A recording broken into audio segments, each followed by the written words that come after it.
Okay, so this topic for today's blog is going to be swimming. And a couple of the muscles that are important in swimming, of course, would be the chest muscles that need to contract for the main motion in swimming, right? And another muscle group, so that's the lung meridian, it's some of the chest muscles we'll show you a stretch for. The other is the lateral hamstring. It's associated with the bladder. And what that is really helpful for is, you kick as you swim. And so that'll help your pelvis extend and more freely move your legs. And what we're going to do just now is we're going to do a few bladder stretches, lateral hamstring. But before we start, I'm going to do my left leg. So I'm going to move my left arm up and make some movements with it. I'm going to just make some movements with my right as well. And you do the same and see how it feels. And now let's do some stretches and learn some stretches for the lateral hamstring and see what happens. So I'm going to be on my right knee, left foot. And I want a slight bend in my knee. It could be, healthy bend, but you need to have a bend in your knee.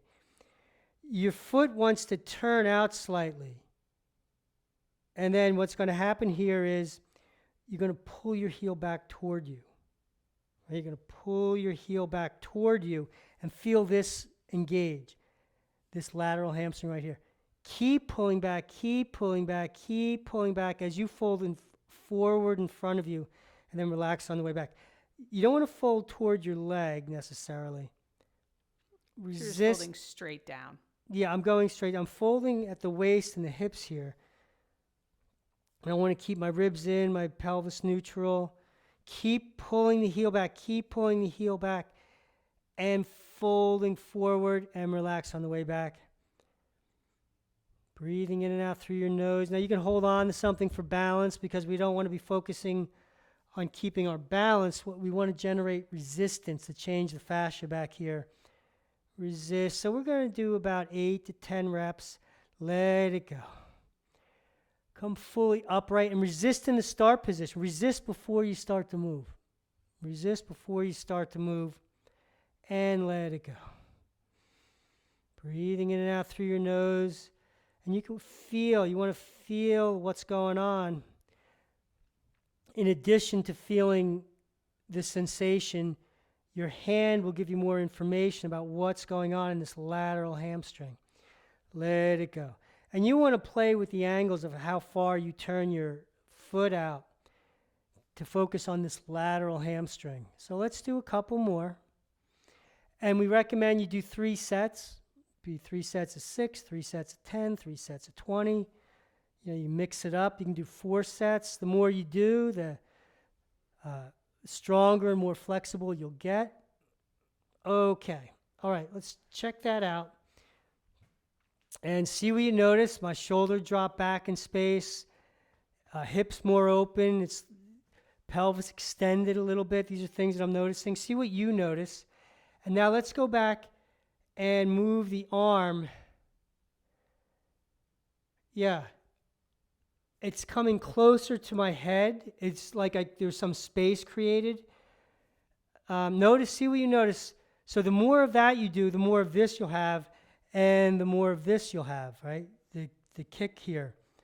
You can check that out too. We obviously worked on the leg, and you can feel a before and after, although we didn't do before and after, but you can continue to do it.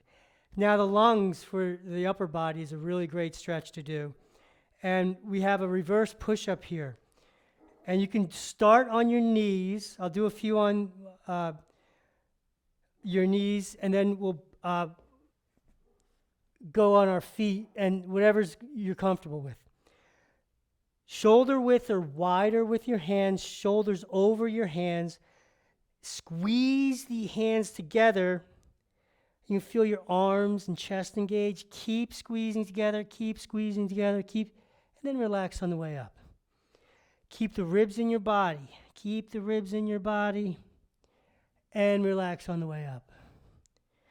And you can start with your knees here if it's really hard.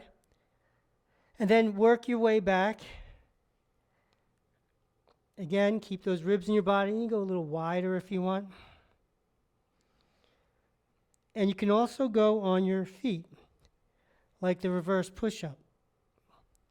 So squeeze the hands together on the way down, and relax on the way up. Breathing in and out through your nose. And you'll want to do 3 sets of 6, 10, or more. And so, John, would you recommend that people do these stretches like before or after a swim? Like if they had to just choose one? I would do it after, if you only did one. You could do it before, you'll have a better swim, and if you do it after, you'll have a faster recovery. It's like you remove the event from your body. But try both. You know, some days do it before you swim. Some days do it after, or if you have time, do it before and after.